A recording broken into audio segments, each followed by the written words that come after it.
pasteur David Chassé de Rimouski, mais ça fait drôle de dire de Rimouski parce qu'honnêtement, c'est pasteur David de Saint-Hyacinthe qui est parti à Rimouski. Et David, c'est un ami,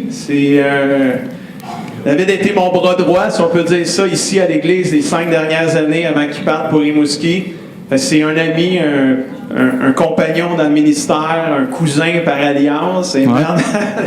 Et c'est une joie de le retrouver avec nous en fin de semaine, d'avoir son épouse Nancy conduire la louange. Ça faisait du bien de vous voir. On est vraiment heureux. J'étais content de voir tes filles vendredi à la jeunesse et je les vois le matin. Que Dieu bénisse ta famille, pasteur David. Est-ce qu'on peut l'accueillir chaleureusement? Prêche-nous un message inspiré de l'Esprit. Yes! Ça va? Merci. Ça va, la familia? Juste ici, pèse-là pour avancer. Excellent. Oh, feedback. Ça vient de Rimouski, ça. Ça devrait fonctionner. Oui, ça ne fonctionne pas, c'est pas grave. Excellent. Comment ça va tout le monde? Pas plus que ça. Ah oui, ça va bien, gloire à Dieu, amen. Dites-le à quelqu'un à côté de vous, ça va bien.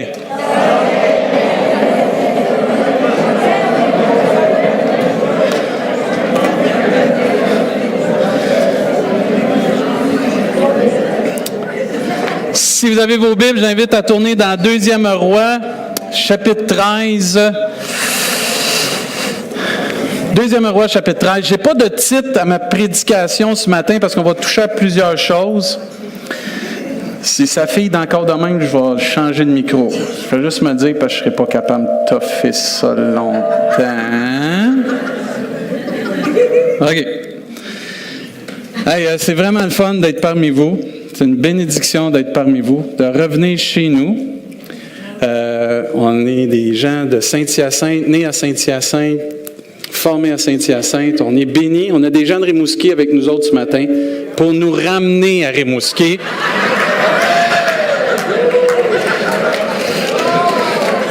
Sans joke. Non, c'est le fun. On a des gens qui ont décidé de venir voir notre église, venir voir l'église ici.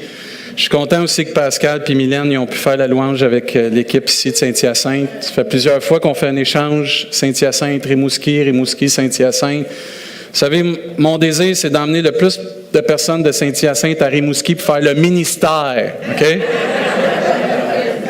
Pour vous ramener dans votre église, pour être stimulé, encouragé, puis plein de zèle pour pouvoir servir au milieu de l'église à Saint-Hyacinthe. Je crois beaucoup à ça, de partenariat entre églises. Puis on est béni qu'avec Guy, on a pu faire ça avec Lynn aussi, puis toute l'équipe. Je vais juste, avant d'aller dans la prédication, vous donner un peu de détails avant que tout le monde vienne me voir comment ça va, les Rimouski, puis ainsi de suite. OK? Je vais juste prendre 2-3 minutes. Ça va bien, par la grâce de Dieu. Es-tu capable d'enlever le feedback? Parce que si tu n'es pas capable, je vais prendre un autre micro, puis ça va être dur pour moi de continuer. Ouais? Il est où? Il est là?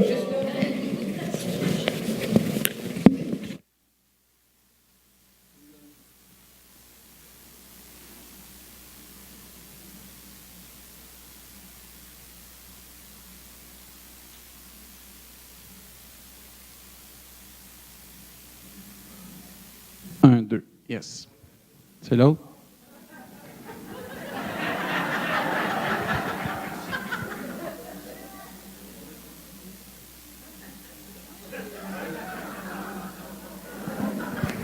Ça fonctionne? Non? Oui? C'est bon? OK.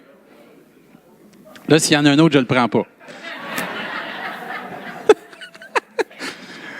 Non, ça va bien, Rimouski. On est bénis. Hein, chérie? Gloire à Dieu. On a une belle église à Rimouski. Les gens de Rimouski vous disent tous salut. Ils sont très contents qu'on puisse venir avec vous ici. Ils nous ont libérés pour qu'on puisse venir. C'était vraiment une bénédiction de venir pour pouvoir prêcher. Je suis venu voir la jeunesse vendredi. J'étais content de voir les jeunes à la jeunesse. J'ai pas eu le temps d'aller voir les kids en bas, là, mais je m'ennuie de mes kids. On s'ennuie pas de la ville de Saint-Hyacinthe. C'est pas qu'elle est pas belle, mais Rimouski, en tout cas, avec le fleuve, on est vraiment bénis avec les couchers et les levées de soleil. Mais on s'ennuie de vous.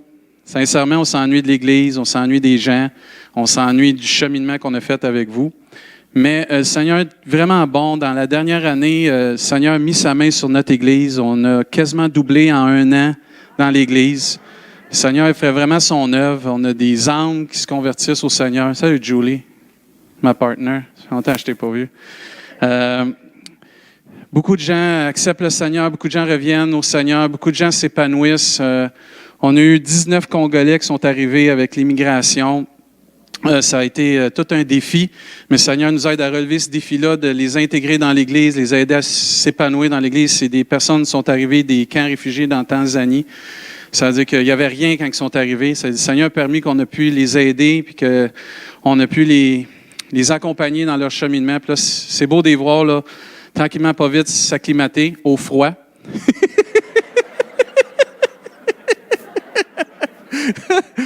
Tranquillement, pas vite. Mais c'était des belles familles là, que le Seigneur nous bénit avec ça. Et c'est de voir l'Église aller de l'avant, des miracles, des prodiges, des défis. Les défis, c'est comme n'importe quelle Église. On a des défis, mais on est béni. Ça progresse par la grâce de Dieu. Je veux remercier tout le monde qui sont venus nous visiter. Je sais pas là, mais Jean-Claude, il est où ce matin avec France? Merci d'être venu avec Véro. Jean-Claude, France, Véro sont venus. À un moment donné, on a décidé de faire des rénovations à l'église parce qu'on était obligé d'agrandir le stationnement. On n'avait pas assez de place pour accueillir tout le monde. Étant donné que l'église grossissait en nombre, on est obligé de tout vider les classes en bas qui étaient occupées pour du storage pour les enfants. On a une 40aine à 50aine d'enfants en bas. On est obligé de construire un cabanon pour mettre les choses dedans. Puis cette journée-là qu'on déménageait toutes les choses, France puis Jean-Claude sont venus avec Véronique nous aider.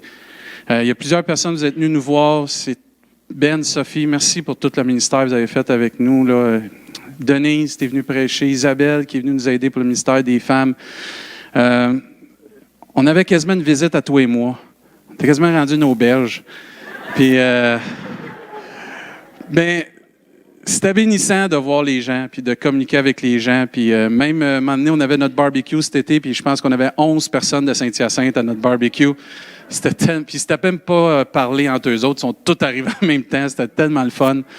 Mais c'est bénissant de voir comment Dieu peut agir quand tu obéis à sa volonté, puis tu fais ce que Dieu veut que tu puisses faire. Je vous remercie pour toutes les prières, parce que si on peut être encore debout puis cheminer avec le Seigneur, c'est grâce à vos prières. Merci de ne pas nous oublier. Merci de vraiment prendre à cœur de prier pour nous, parce que nous, on ne vous oublie pas, on prie pour vous aussi. Mais on sait que si on a la faveur de Dieu présentement, c'est grâce à vos prières, Saint-Hyacinthe. Parce que vous n'avez pas juste relâché une famille, mais vous avez soutenu et vous soutenez encore une famille dans la prière. Puis je vous dis merci. Merci de tout notre cœur, puis de prier pour nos enfants, que Dieu puisse mettre la main sur eux encore, qu'ils puissent continuer de s'adapter à cette situation. C'est pas toujours facile pour les enfants d'accepter la volonté de Dieu, mais on rend grâce à Dieu que le Seigneur met sa main sur eux. C'est pas mal ça, les nouvelles de Rimouski. Il a fait beau, il a fait chaud cet été en passant. C'est pas trop froid, inquiétez-vous pas. Il y a de la neige en masse pour ceux qui aiment le ski doux, le ski, ces affaires-là. Mais c'est pas si pire que ça. On a eu une meilleure été que vous en passant. Ça veut dire que... Mais c'est pas si pire, mais on est bénis là-bas. C'est une belle église. Une belle église qui aime le Seigneur. Beaucoup de jeunes familles, beaucoup de gens qui ont soif de Dieu, qui ont soif d'aller plus loin pour Dieu. Et tranquillement, pas vite, chacun est en train de trouver sa place, puis on est en train de voir des belles choses. Ça veut dire, continuez de prier pour nous. Nous, on prie pour vous. C'est ça, les nouvelles de Rimouski. 2e Roi, chapitre 13, pour ceux que vous avez vos Bibles, ceux qui n'ont pas leur Bible, je vais essayer de lire ça pour vous. Ça nous dit, Élisée était atteint de la maladie dont il mourut, et Joas, roi d'Israël, descendit vers lui, pleura sur son visage et dit, mon père, char d'Israël et sa cavalerie. Élisée lui dit, je ne vais pas me tromper là, Élisée lui dit, prends un arc et des flèches. Et il prit un arc et des flèches.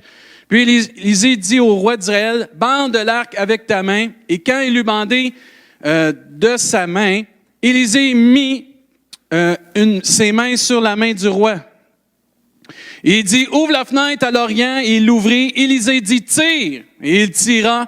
Élisée dit, c'est une flèche de délivrance de la part de l'Éternel. Une flèche de délivrance contre les Syriens. Tu battras les Syriens à Aphek jusqu'à leur extermination. Élisée dit encore, prends les flèches, et il les prit. Élisée dit au roi d'Israël, frappe contre terre, et il frappa 3 fois et s'arrêta. L'homme de Dieu s'irrita contre lui et dit, il fallait frapper 5 ou 6 fois, alors tu aurais battu les Syriens jusqu'à leur extermination. Maintenant, tu les battras 3 fois. On voit ici un récit d'un homme qui est dans la fin de ses temps, un homme de Dieu.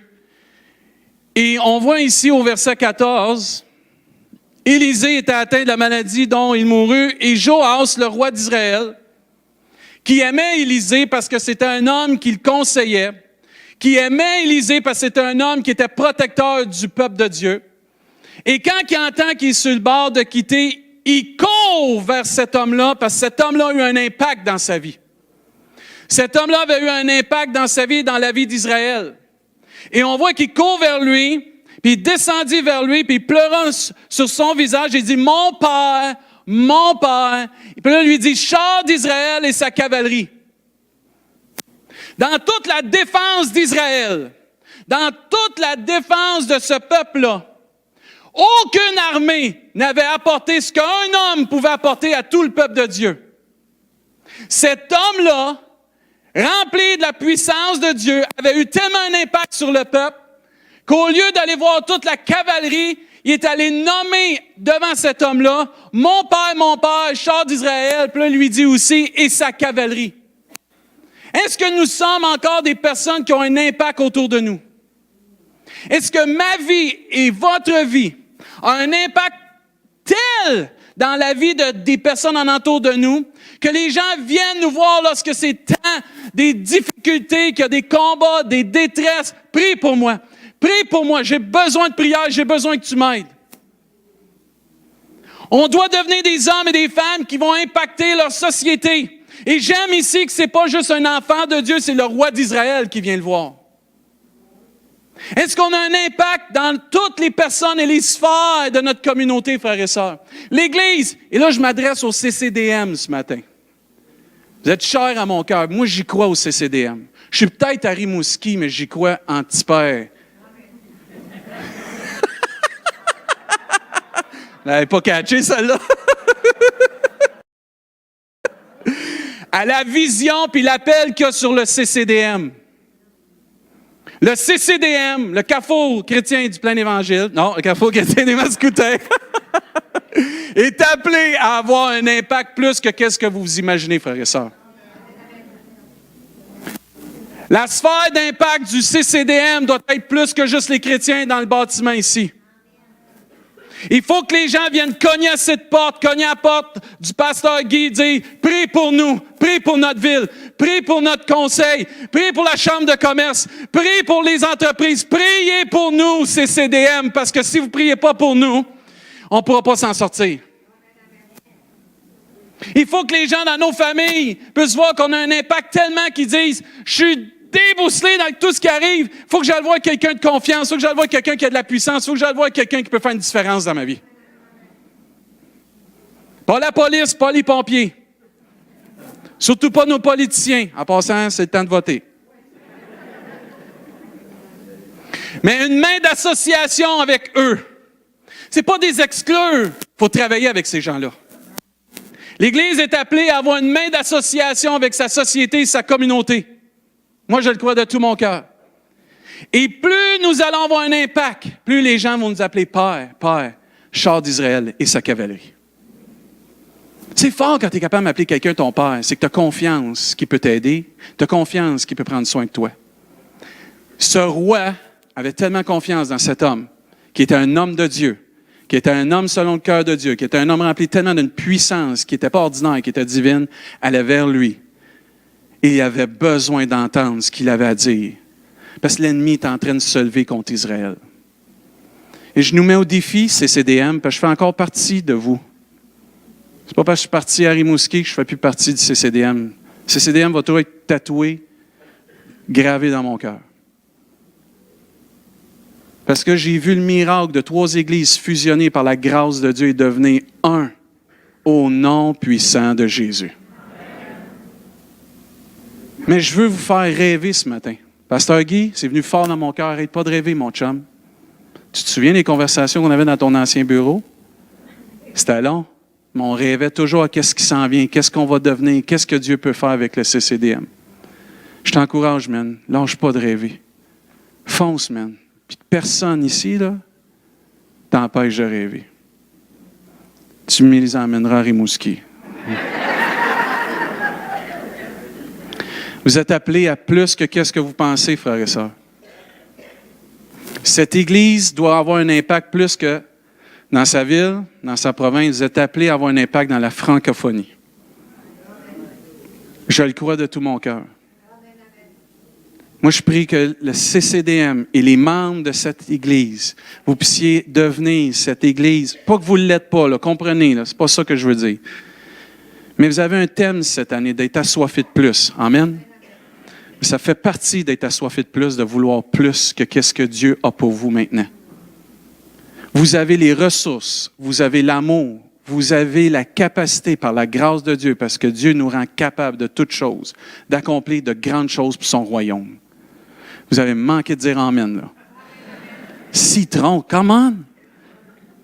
On est l'armée du Seigneur. On est établi ici pour répandre le royaume de Dieu. Puis il faut croire qu'on peut avoir un impact. Il faut croire que les gens vont venir et ils vont dire, on a besoin de vous. Proverbe nous enseigne, la ville s'élève par la bénédiction d'hommes droits, mais elle est renversée par la bouche des méchants. Cette ville, cette province et ce pays a besoin d'hommes droits qui viennent de Saint-Hyacinthe et de Rimouski. Pour que les gens puissent voir la gloire de Dieu. Il faut que les gens voient la gloire de Dieu au travers de nous. N'est-ce pas Dieu qui dit, plus grand celui qui est en nous que celui qui est dans le monde? C'est le temps de le vivre. C'était pas assez de le dire, il faut le vivre. Cette Église doit se lever puis aller de l'avant. Ramer dans la même direction. Le but que Dieu soit glorifié dans cette ville. Et que les gens reconnaissent le CCDM pour être la solution à tout problème. Parce que Dieu est honoré, Dieu est glorifié. T'es un vrai cheerleader, moi. Je le crois, moi, la vision du CCDM. Je le crois ce que Dieu a fait dans le passé, mais je crois ce qui s'en vient. J'ai hâte d'entendre tout ce qui s'en vient. J'ai hâte d'entendre tout ça. J'ai hâte que le reste du Canada l'entende. Parce que je suis tanné d'entendre les témoignages de l'Ouest canadien puis de l'Ontario. J'ai hâte que nous autres, on aille là-bas, le Québec, qu'on leur dise qu'est-ce qui se passe ici. Prochain voyage, c'est moi puis toi, puis on y va, puis on leur dit ce qui se passe, man. Attends, il y a le congrès en 2018, là, on va leur dire, donnez-nous une place, on va vous parler en français. En 2018, les APDC fêtent leurs 100 ans. Et j'aimerais ça que le Québec soit reconnu pour avoir eu un impact. Pas juste dans les dernières 100 années, mais dans les prochaines. Qu'on prenne notre pays puis qu'on fonce. Qu'on prenne notre province puis qu'on fonce. Il faut arrêter de vouloir le petit pain. Il faut aller chercher tout le pain. Puis acheter à la boulangerie. Puis le faire le pain puis le distribuer. Puis nourrir cette nation-là de l'Évangile. Des miracles, des prodiges, des guérisons. De l'amour de Dieu. De la puissance de Dieu. T'avais de vous dire, levons-nous puis allons, on va y aller. Mais ça va prendre de l'humilité, ça va prendre vraiment quelque chose de notre part. Parce que quand il va le voir, ensuite Élisée, il lui dit, c'est correct, je vais t'aider. Prends ton arc, prends tes flèches. Puis il prit son arc et ses flèches. C'est pas assez d'avoir une parole de vision, une parole prophétique sur notre Église. C'est pas assez d'avoir une parole prophétique de vision sur notre vie si on ne prend pas ce qui est à nous, nos arcs et nos flèches, puis on ne va pas combattre. Il faut arrêter de regarder que l'autre va faire ce qu'il est censé de faire, puis dire, moi, ce que je fais pour que la gloire de Dieu puisse se progresser et se manifester ici. Il faut arrêter de dépendre que ce soit l'autre. Il va falloir que je me regarde dans le miroir et me dire, moi, là, il faut que je prenne mon arc et mes flèches puis j'aille au combat. Il va falloir se lever comme Église, comme famille, comme corps de Christ et faire ce que Dieu nous appelle à faire comme Église. On ne doit pas juste dépendre de quelques-uns, puis eux sont supposés de le faire. On a besoin de tout le monde. Parce que Dieu n'a pas sauvé quelques-uns, il a sauvé tout le monde. Et tout le monde a un appel sur sa vie. Et tout le monde peut faire un impact dans sa vie. Tout le monde peut devenir une référence dans sa vie. Ouais, pasteur David, j'ai pas l'éducation. Tu n'as pas besoin de l'éducation, tu as besoin de Jésus. L'éducation, c'est un plus. Dieu donne l'intelligence en toutes choses, de toute façon. Mais moi, je crois qu'on doit se lever en tant qu'Église, prendre notre appel au sérieux. Puis Dieu nous rappelle qu'on a besoin de faire sa volonté, puis que Dieu veut qu'on ait un impact, qu'on a un rôle à jouer pour que sa volonté s'accomplisse, qu'il y ait un exaucement à nos prières. C'est pas juste de dire, Pasteur Guy, prie, toi, jeûne, prie, puis jeûne, prie, puis jeûne, prie, puis jeûne, prie, puis jeûne. Tu verras ta femme une fois de temps en temps. Prie, puis jeûne, prie, puis jeûne. Ah, il y en a qui pensent que c'est ça, la vie de pastorat.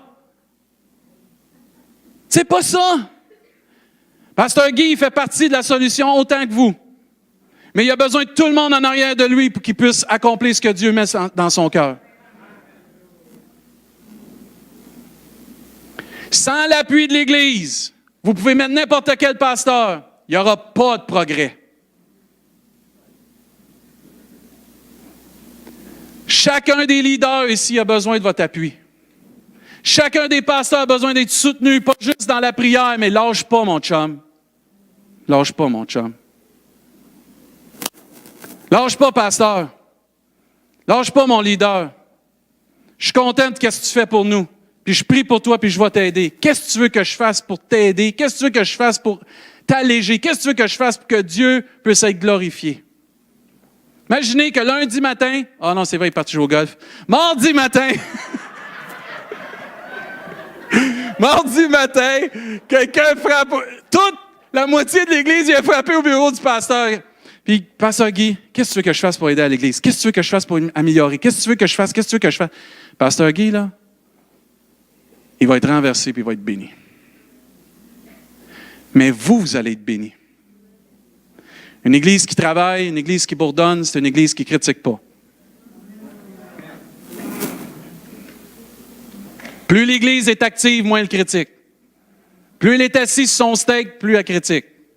Excusez l'expression. Et moi, je crois qu'on a besoin de supporter nos pasteurs, supporter nos leaders. Dieu veut nous rappeler l'importance de nous-mêmes, on doit être là. Et Dieu va nous demander peut-être des choses qu'on ne comprendra pas. Souvenez-vous de Naaman. Le même Élisée qui parle ici à Joas se dit à Naaman, va te tremper dans le Jourdain pour être guéri de la lèpre. Et Dieu va peut-être vous demander des choses, frères et sœurs, que vous n'êtes pas prêts à faire, que vous n'attendez pas ou que vous ne pensiez pas faire. Naaman, c'est vous ce qu'il a dit? Il dit, je m'attendais qu'il était pour venir me voir, le prophète. Je m'attendais qu'il était pour bouger sa main de même, puis faire un paquet d'affaires, puis j'aurais été guéri. Et il me demande d'aller me baigner dans le Jourdain 7 fois, puis c'est le pire des courants d'eau. Il y en a des plus propres que ça. Ses serviteurs lui ont dit, mais ses serviteurs s'approchèrent, lui dit, mon père, si le prophète t'avait demandé quelque chose de difficile, ne l'aurais-tu pas fait? Combien plus dois-tu faire ce qu'il t'a dit? Lave-toi et tu seras pur. Il y a des gens ici, on a besoin de se lever, soutenir notre leadership et faire ce que Dieu nous demande, même si ce n'est pas ça qu'on pensait que Dieu nous demanderait de faire. Parce qu'on n'a pas à rendre compte à l'homme, on en rend compte à qui? À Dieu. Et ça ne fera peut-être pas ton affaire, ça ne fera peut-être pas mon affaire, mais si tu obéis à Dieu, Dieu va honorer. Dieu va glorifier son nom. Et Dieu va faire fructifier ce qu'on va faire pour sa gloire. Est-ce que Dieu te demande des choses pour cette Église que tu n'es pas prête à faire parce que tu dis, ça ne me tente pas, c'est pas ça que je voudrais, c'est pas de même que je voudrais que ça se fasse. Puis tu résistes à faire ce que Dieu te demande de faire parce que tu résistes, parce que ce n'est pas de la façon que tu penserais. Mon frère, ma soeur, l'obéissance vaut mieux que tous les sacrifices. L'obéissance vaut mieux que tout sacrifice. Faisons confiance à Dieu. Ce n'est pas l'église de Pasteur Guy, ce n'est pas l'église de David Chassé, c'est l'église du Seigneur. Servons Jésus-Christ. Ah, je l'aimais, ce petit cœur-là. Bannissons l'effroi. Triomphons par le chant. À l'amour divin. Oh, c'est bon, ces petits cœurs-là. Élisée, il a dit, prends ton arc. Quand il a dit « prends ton arc », ça veut dire « prépare-toi à combattre ». Êtes-vous prêts à combattre pour le nom du Seigneur, frères et sœurs? Pas convaincant. En 2003, je suis allé écouter avec Raymond David Wilkerson à la Nouvelle Vie. Puis quand on avait été l'écouter, on avait été passer une journée là, puis ça m'a fait... Je me rappelle, un moment donné, il parlait ses hommes. C'était pas tendre. Comment les hommes, en 2003, étaient plus rendus des hommes qui jouaient à toutes sortes de jeux au lieu de s'occuper de leurs responsabilités. 2003. On est rendu en 2017. Je pense que le pattern n'a pas changé. Plusieurs d'entre nous, c'est pas une game, l'Église. On a été sauvés par le Roi de gloire, le Seigneur des Seigneurs. Il est digne qu'on lui redonne tout à lui. Puis il attend que chacun de nous, on réponde puis dise, oui, Seigneur, je vais prendre mon arc puis je vais combattre. Yes, sir, mon Pascal, t'as compris. Au verset 16, il dit, puis Élisée dit au roi, bande l'arc avec ta main. Et quand il l'eut bandé de sa main, Élisée mit ses mains sur les mains du roi. C'est significatif, ça. C'est comme s'il bande l'arc, là. Il prend son arc, puis il est prêt, là. Lui, il arrive là, puis il est sûr qu'il y a un ennemi. Il va perdre son meilleur atout. Puis là, il demande de faire quelque chose qu'il ne comprend pas. Il bande ton arc. Puis quand il lui bandé, là, tu vois qu'il tire, il vient pour tirer, puis Élisée met ses mains sur les mains du roi. C'est comme s'il transférait l'onction, l'approbation, l'aide. Il communique une force divine pour lui dire « tu vas gagner ». Mais j'aime l'image aussi que c'est un serviteur que malgré qu'il souffre, il est en train d'aider quelqu'un qui est dans le besoin.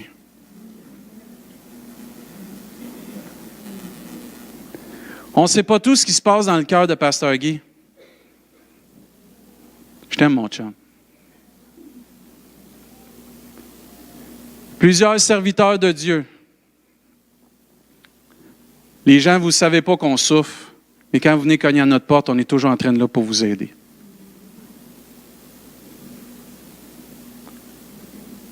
Depuis que Messenger existe, je reçois je ne sais pas combien de textes par jour de gens qui sont dans le besoin. Je pense que je règle la moitié des problèmes de l'Église par Messenger. Je suis content.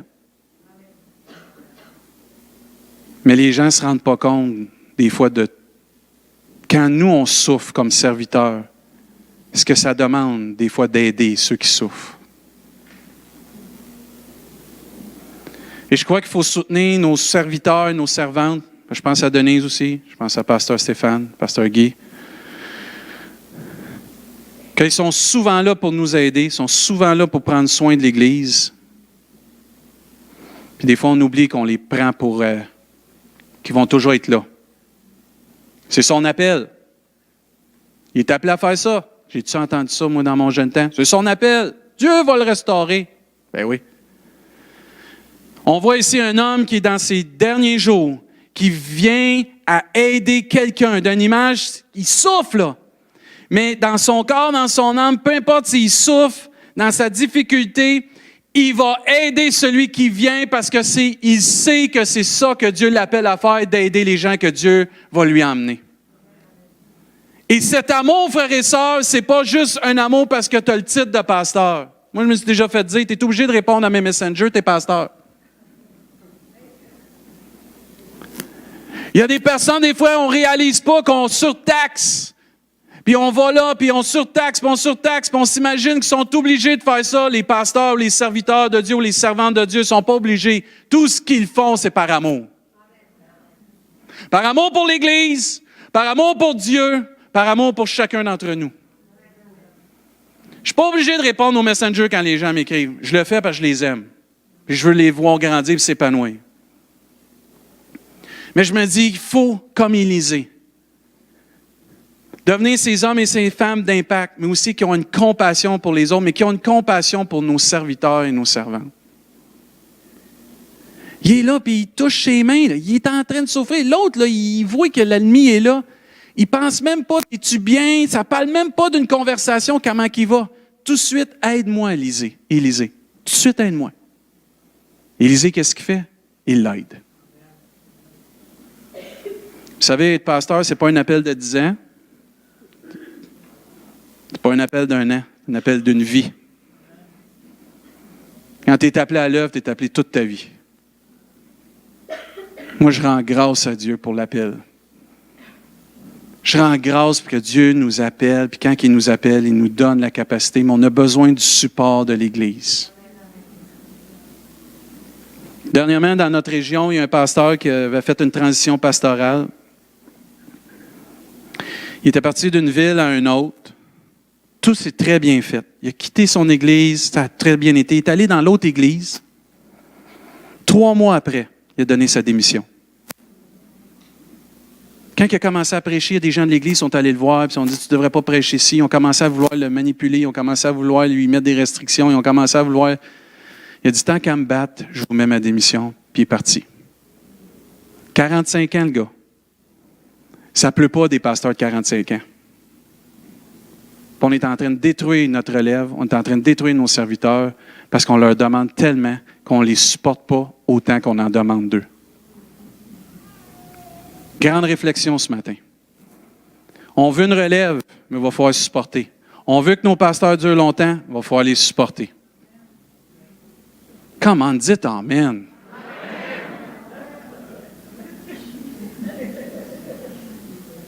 Vous êtes privilégiés, on est privilégiés d'avoir des pasteurs qui nous aiment, qui sont là. Moi, je le connais, Guy. J'ai travaillé 5 ans avec. Ce gars-là, il vous aime comme ça se peut pas. Il va donner tout ce qu'il peut pour cette Église. Parce que Dieu l'a appelé ici. C'est un don. Denise, c'est un don. Pasteur Stéphane, c'est un don. Où est Guy Martin? Pasteur Guy Martin, c'est un don. Qu'est-ce que vous faites quand quelqu'un vous donne un cadeau? Vous le pitchez dans les poubelles? Vous en prenez soin, surtout si c'est un cadeau que vous aimez. Tous les pasteurs et tous les leaders qu'on a dans nos églises, c'est des dons. Il faut en prendre soin.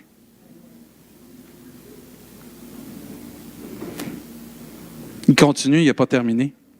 Verset 17, il dit, ouvre la fenêtre de l'Orient, puis il l'ouvrit. Élisée dit, tire, puis il tira. Élisée dit, c'est une flèche de délivrance de la part de l'Éternel. Ah, ça, c'est bon, ça. T'as le gars qui s'en vient chercher le conseil. L'autre, il est là pour l'aider parce que Dieu, il a mis dans son cœur d'aider son roi. Parce que c'est le roi du temps du pays. Puis là, il te bande son arc. Puis là, il est là. Puis là, il met ses mains dessus. Puis là, il dit, tire la flèche. Parce que cette flèche-là, c'est une flèche de délivrance. Et quand Dieu parle au travers de ses serviteurs, que vous recevez une parole de Dieu, prenez-la comme une flèche de délivrance. Tirez-la, cette parole-là. Gardez-la pas dans votre cœur, frères et sœurs. Prononcez-la dans le nom de Jésus. Parce que la parole de Dieu, c'est l'épée de l'esprit, frères et sœurs. Tirons nos flèches de délivrance, frères et sœurs. C'est assez de garder ça, là. Il y en a des fenêtres ici, là. Tirez-en des flèches de louange. Tirez-en des flèches de promesse puis de la parole de Dieu, frères et sœurs. Que la ville soit envahie de flèches de délivrance. Parce qu'une flèche de délivrance de la part de Dieu va amener le peuple de Dieu à conquérir ses ennemis. Et c'est merveilleux de voir que Dieu nous dit, lance-la la flèche par la foi. Qu'est-ce que ça va signifier que je tire une flèche par la fenêtre? C'est que tu t'en vas en guerre. Tu as décidé que tu t'en allais en guerre. Y a-t-il des frères et des sœurs ici qui veulent aller en guerre pour Dieu? Tirons des flèches. Dans la prière, dans la méditation de la parole de Dieu, prenons autorité sur des âmes qui sont parties puis qu'on veut qu'ils reviennent. Prenons autorité sur des personnes qui viennent dans nos événements puis qui ne sont pas encore sauvées. Prenons autorité. Tirons des flèches sur des organismes, des des communautés qui ont besoin d'être rejointes, des entreprises qu'on veut rejoindre. Il faut tirer des flèches. Il faut tirer des flèches de délivrance. Il faut en tirer. Videz votre carquois. Vous avez toute une gang, tirons des flèches dans la prière. On va conquérir comme ça. Si on ne demande pas, on ne souhaite rien. Mais si on demande, on va recevoir. Amen. C'est le temps d'arrêter de penser à notre nombril puis de penser à l'œuvre de Dieu puis au royaume de Dieu, frères et sœurs. OK? Come on!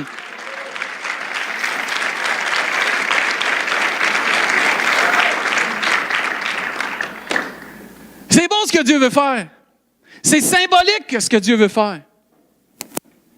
Des fois, j'entends des gens, « l'évangélisation, ça ne marche pas. » C'est faux!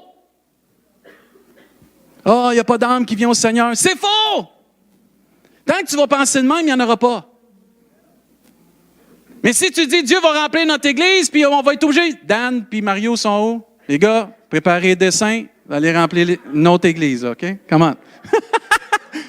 Mais si tu commences à prier et dire, Seigneur, qu'il n'y ait plus aucun banc vide, puis qu'on accueille toutes ces personnes-là, puis qu'ils puissent servir Dieu puis s'épanouir, Seigneur, on le prie dans le nom de Jésus. Savez-vous combien de temps il y a des gens qui ont prié avant qu'on se réunisse, les 3 églises? Plus de 30 ans. Puis là, nous autres, on va s'asseoir sur notre steak pendant qu'il y a des gens qui ont prié pendant 30 ans. Il n'y en a pas question. On prend le flambeau puis on court avec. C'est vrai, là. Il y a des gens qui ont investi leur vie à voir cette église revenir ce qu'elle était. Et la gloire de cette église est plus grande que celle qu'il y a eu avant, frères et sœurs. Si l'Église se met en arrière de tout ce que Dieu a pour cette Église, vous allez voir la gloire de Dieu encore plus que vous la voyez là, frères et sœurs. Et moi, j'ai hâte de revenir puis d'entendre tous les témoignages qu'il va avoir eu, parce que l'Église de Saint-Hyacinthe, qui est l'Église du Seigneur, va continuer l'œuvre de Dieu. Amen! Pasteur Guy, on est en train de regarder ça l'année prochaine. Il va venir chez nous, là. J'ai hâte que tu viennes témoigner tout ce que Dieu va avoir fait. Ah oui? Parce que si Dieu est pour nous, on n'est pas un peuple de rien. On est le peuple de Dieu. Puis on est appelé à être l'Église qui va venir chercher, qui va être quoi? Glorieuse. Amen. Moi, j'ai hâte. Tant j'ai hâte au retour du Seigneur.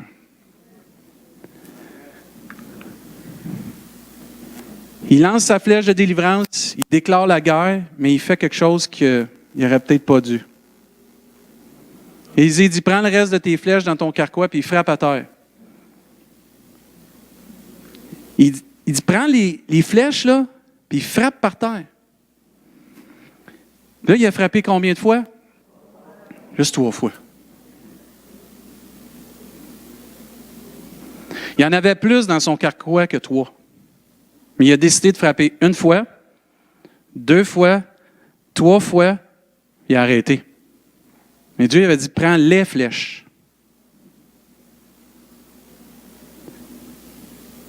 Il ne faut pas arrêter de croire à ce que Dieu veut faire. Parce qu'il dit au verset 19, l'homme de Dieu s'irrita contre lui. Il dit, il fallait frapper 5 ou 6 fois. Ça veut dire qu'il y avait plus que 3 flèches. Alors tu aurais battu les Syriens jusqu'à leur extermination. Maintenant, tu vas les battre juste 3 fois. Moi, je veux nous encourager ce matin de vider notre carquois, là, puis de frapper, puis de mettre ça dans les mains du Seigneur. Tu vas nous rendre vainqueurs sur tout. 1, 2, 3. Si vous en avez 15, frappez les 15. Gardons rien. Que Dieu glorifie son nom par son action au travers de nous et non par nos flèches. C'est symbolique de lancer la flèche, mais ce n'est pas ça qui a amené la victoire. C'est l'obéissance à la parole de Dieu. Dans 2 Chroniques, chapitre 20, au verset 20, je n'ai pas le verset, ça dit « Le lendemain, ils se mirent en marche de grand matin pour le désert à Tekoa. À leur départ, Josaphat se présenta et dit « Écoutez, Juda et habitants de Jérusalem, confiez-vous en l'Éternel, votre Dieu, et vous serez affermis. Confiez-vous en ses prophètes et vous réussirez. » Quand Dieu parle à notre Église, quand Dieu parle à nos cœurs, il ne faut pas juste croire 1 fois, il ne faut pas juste croire 2 fois, il ne faut pas juste croire 3 fois, il faut croire jusqu'à temps que ça va s'accomplir. Tu casses toutes tes flèches. Parce que s'il te reste des flèches dans le carquois, tu vas vouloir essayer de faire ça par tes propres moyens. T'es mieux de ne pas avoir de munitions parce que là, tu es porté à dire « Je suis fait, Seigneur, viens m'aider. » Excellent, tu as compris.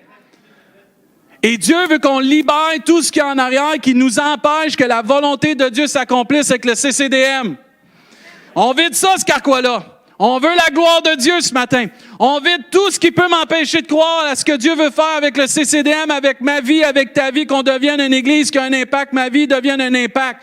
On vide tout dans le nom de Jésus, puis on frappe ça. Ça ne sera pas par nos moyens, ça ne sera pas par notre force, mais ça va être par l'Esprit de Dieu, dit l'Éternel. Tu vides ça. Parce que nous, les chrétiens, on prend nos flèches et on se les tire. Non, dites pas amen, mais dites aïe aïe, faites quelque chose. Il nous reste une coupe de flèches. Toum! J'ai pogné Denise un matin. Poing! J'ai pogné Régent à la porte. Non. Brise tes flèches. Casse tes flèches. Vidons notre carquois et que Dieu soit glorifié. Je vais inviter l'équipe de louange à s'avancer. Je termine.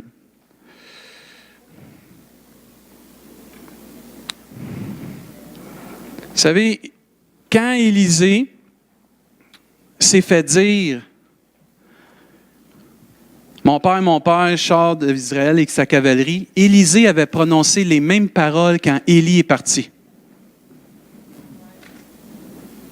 Dans 2 Roi au chapitre 2 au verset 12, quand Élie est parti, Élisée a dit, il regardait et criait « Mon père, char d'Israël et sa cavalerie ».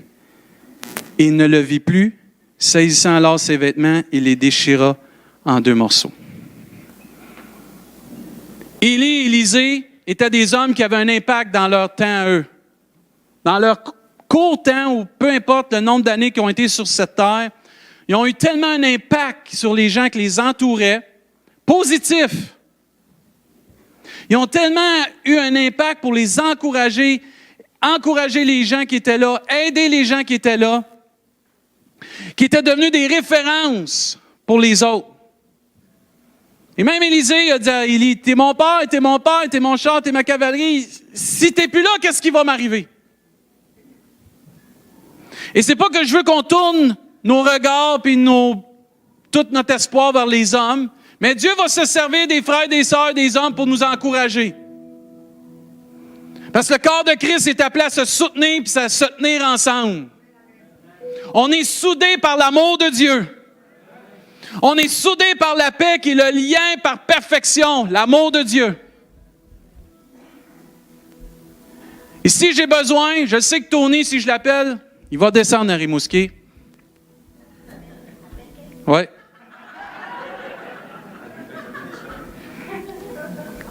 T'emmèneras Julie aussi.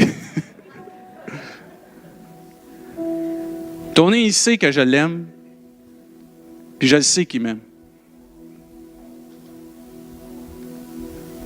Puis quand tu es dans une église qui s'aime, qui se tient, qui se laisse remplir de l'amour de Dieu, qui remet tout dans les mains du Seigneur, qui va chercher la parole de Dieu puis qui a le but d'aller de l'avant pour la gloire de Dieu, ça fait du bien. C'est encourageant. Les gens ne se sentent pas seuls. On se sent aimé. On se sent apprécié. On s'épaule. Le faible se sent soutenu par le fort, puis celui qui était faible, qui est devenu fort, soutient le faible. Ah, que c'est bon, ça. C'est glorieux, ça, frères et sœurs. C'est puissant, ça. On ne trouve pas ça nulle part dans ce monde. On vit dans une génération où les familles sont tellement brisées. Avant, on pouvait dire, on va trouver ça dans nos familles. C'est pas vrai. La seule place où tu peux trouver ça, c'est si ta famille est remplie de l'amour de Dieu, ou tu as la famille des enfants de Dieu qui sont supposés d'être remplis de l'amour de Dieu. Et moi, je rends grâce à Dieu pour l'Église. C'est la plus belle institution qu'il n'y a pas au monde. Parce que ça rejoint des gens de toute nationalité, de tout groupe social. Mais gloire à Dieu, on fait un par l'amour de Jésus-Christ. Ah, c'est merveilleux, l'Église.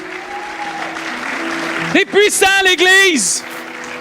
Parce que c'est l'Église du Seigneur. C'est lui notre chef. Puis une Église qui se laisse aimer comme son chef aime son Église, aime son épouse. Ah, c'est stimulant. Hier, j'avais l'opportunité de prêcher pour le ministère des hommes, puis toutes les femmes, on a prié pour vous. Ah, ils avaient manqué de dire amen, les femmes, come on! Parce qu'on a besoin de vous. On a besoin de chaque personne. On a besoin de se valoriser comme Église. Ah, je m'ennuie de l'Église. C'est bon, l'Église. Vous êtes bénis ici.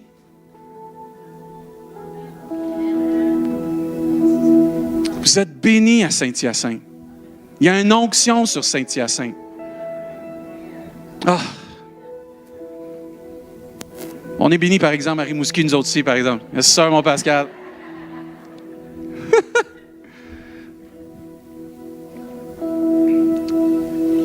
Est-ce qu'on peut se lever ensemble?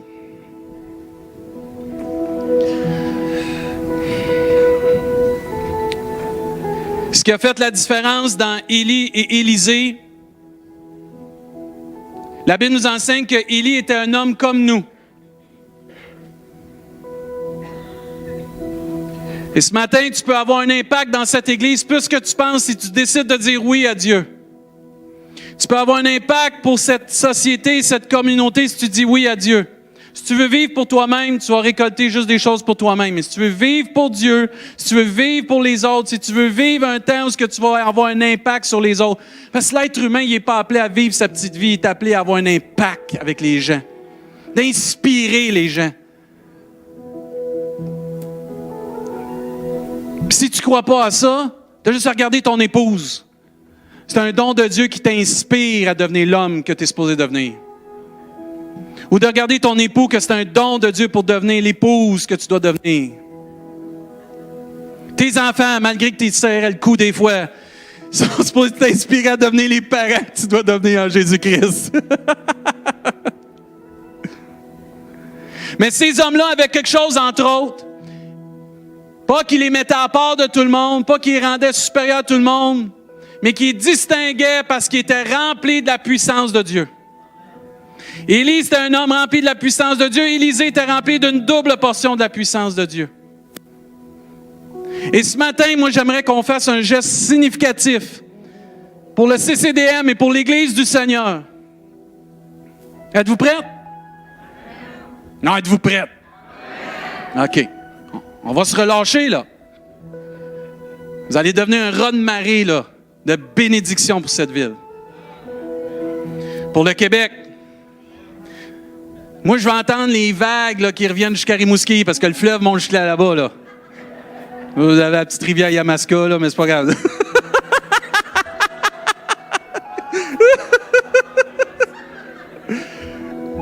Je vais entendre toutes les vagues, la gloire de Dieu qui va venir jusqu'à Rimouski. Je veux entendre les miracles, les prodiges, les guérisons. Les témoignages de personnes transformées. Des témoignages parce qu'on va avoir eu un impact dans leur vie.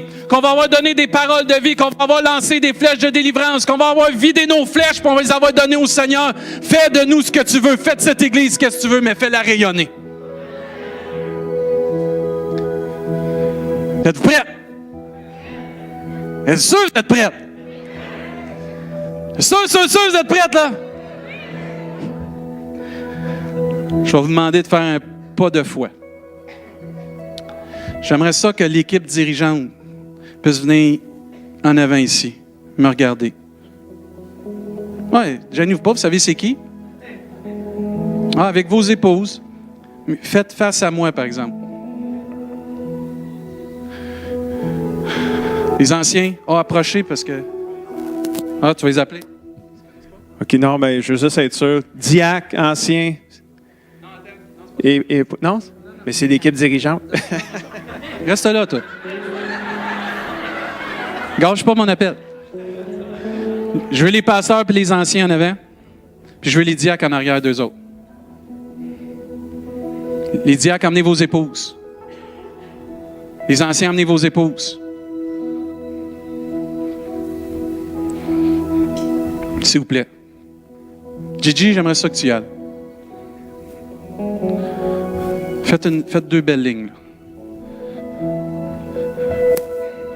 OK? On a-tu tout le monde? Mario, viens ici avec Francine. Belle place ici. Excellent. On va y arriver. Jack, viens avec. Viens à côté de... Ça, c'est votre équipe. Ça, c'est les gens qui ont appointé ici. Tu cherches Larry? Larry? T'es parti à chercher? OK, reste s'il va revenir. Come on down, Larry! C'est mon chum, ça. Ça, c'est l'équipe que Dieu a établie sur cette Église. C'est les gens qui sont appelés, qui veulent avoir un impact sur vous et un impact sur cette communauté, qui ont à cœur l'Église du Seigneur. Là, je vais vous demander de faire un pas de foi, vous. On va venir les soutenir ce matin. Et tous ceux qui viennent là, venez, là, on va tout remplir l'Église, là, puis on va prier ensemble. Ah, gênez-vous pas, vous les aimez? Comment? Venez-vous-en. Remplissez toute l'appel, puis on va venir comme une Église. On va les soutenir. Oh, ils ont besoin de soutien. L'œuvre ne se fait pas tout seul. Venez, venez, venez, venez. Vous avez à cœur votre Église, vous avez à cœur l'œuvre de Dieu. Vous avez à cœur les âmes, vous avez à cœur ces gens-là qui investissent pour vous. Venez, frères et sœurs, il y a de la place en masse. S'il faut, on va ouvrir les fenêtres, on va en mettre dehors. Non, c'est pas vrai. Venez, venez, venez, remplissez toute la place, toute la place, toute la place. Tu as à cœur ton Église. Tu as à cœur l'œuvre de Dieu. Tu vas avoir un impact dans cette ville. Tu vas avoir un impact dans cette Église. Tu veux supporter ton leader, tes leaders. Tu vas supporter tout le monde. Comment, venez-vous-en. Il y a de la place. Jusqu'à l'autre bout, tu as juste besoin de faire de la place. Restez dérangés. Venez, si vous avez à cœur, on prend tout le monde. Parce que Jésus n'a jamais mis personne dehors. On prend tout le monde parce qu'on fait un. On est un. On est un. On est un. On est un en Jésus. Il y a de la place dans le coin à côté de Philippe. Il y a de la place encore. Faites-vous de la place. Commencez à prier, frères et sœurs. Commencez à invoquer le nom de Jésus. Commencez à prendre et à lancer des flèches de délivrance. Commencez à lancer des flèches. On s'en va en guerre contre l'ennemi. On s'en va conquérir le CCDM. On s'en va conquérir en tant qu'Église. C'est votre Église, frères et sœurs. C'est votre temps. C'est notre temps. Commencez à invoquer le Seigneur. Commencez à invoquer, à prendre autorité. Commencez, frères et sœurs. Oh, saisissez les promesses de Dieu. Saisissons les promesses de Dieu. Dans le nom de Jésus. Dans le nom de Jésus. Dans le nom de Jésus. Oh, amen.